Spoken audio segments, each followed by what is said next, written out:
নমস্কার বন্ধুরা, আজকে আমি তোমাদের সাথে পটল বাটার একটি নতুন রেসিপি শেয়ার করব। তোমরা তো পটল বাটা অনেকভাবে খেয়ে দেখেছো, একবার আমার মতো করে এইভাবে বানিয়ে দেখো। গরম ভাতের সাথে কিন্তু এই পটল বাটা অসাধারণ খেতে লাগে। তো তোমরা ভিডিওটি স্কিপ না করে প্রথম থেকে শেষ পর্যন্ত দেখতে থাকো। আশা করছি এই রেসিপিটি সবার ভালো লাগবে। ভিডিওটি ভালো লাগলে একটা লাইক করে দিও আর চ্যানেলটি সাবস্ক্রাইব করার অনুরোধ রইল।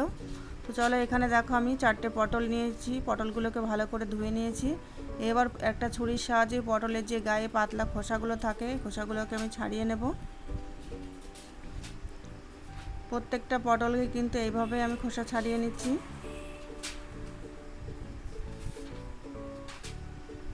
খোসা এইভাবে ছাড়িয়ে নিয়েছি সবগুলো। এবার এগুলোকে আমি একটু টুকরো টুকরো করে কেটে নেব। পটল কেটে নিয়েছি দেখো এরকম ছোট সাইজ করে। যে পটলের মধ্যে যে বীজগুলো শক্ত আছে সেই বীজগুলো ফেলে দিয়েছি, যেগুলো নরম আছে সেগুলো রেখে দিয়েছি। আর কয়েক কোয়া রসুন নিয়েছি আর 2টো কাঁচা লঙ্কা নিয়েছি। ঝালটা তোমরা তোমাদের ইচ্ছা অনুযায়ী নেবে, যে যেরকম ঝাল খাবে সেইভাবে নেবে। এবার দেখো কড়াইতে তেল দিয়ে দিয়েছি, সর্ষের তেল। এই রেসিপিটা কিন্তু অবশ্যই সর্ষের তেল দিয়ে করতে হবে। এবার তেলের মধ্যে দিয়ে দিলাম কালো জিরে ফোড়নে। এবার এই ফোড়নটাকে একটু ভেজে নেব।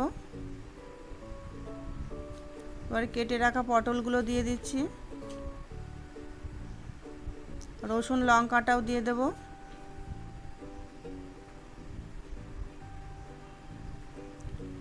এবার একটু তেলের সাথে নাড়াচাড়া করে নেব সব কিছুকে।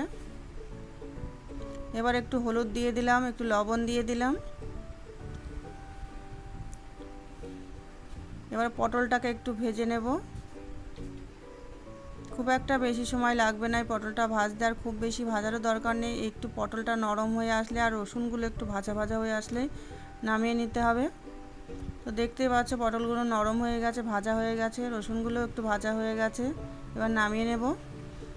এবার দেখো এখানে একটা শিলনোড়া নিয়ে নিয়েছি। এই পটল বাটাটা কিন্তু শিলনোড়াতে বাটতে হবে, মিক্সিতে করলে কিন্তু ভালো হবে না।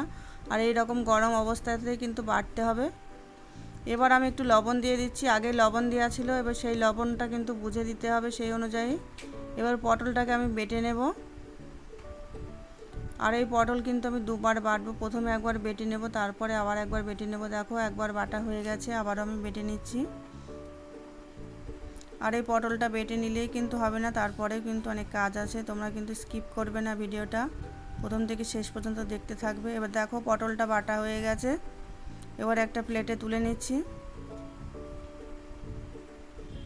এবার এর মধ্যে আমি দিয়ে দেবো পেঁয়াজ কুচি। এখানে আমি কাঁচা পেঁয়াজ দিচ্ছি, তোমাদের যদি কাঁচা পেঁয়াজ পছন্দ না হয় পেঁয়াজটা পটলের সাথে ভেজে নিতে পারো। এবার অল্প পরিমাণে ধনেপাতা কুচি দিয়ে দিলাম। ধনেপাতা কুচিটা অপশনাল, তোমরা নাও দিতে পারো ভালো না লাগলে। এবার দিয়ে দিলাম একটু কাঁচা সর্ষের তেল।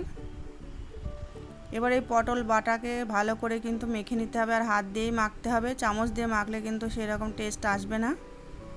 দেখো মাখা হয়ে গেছে, ভালো করে আমি মেখে নিয়েছি।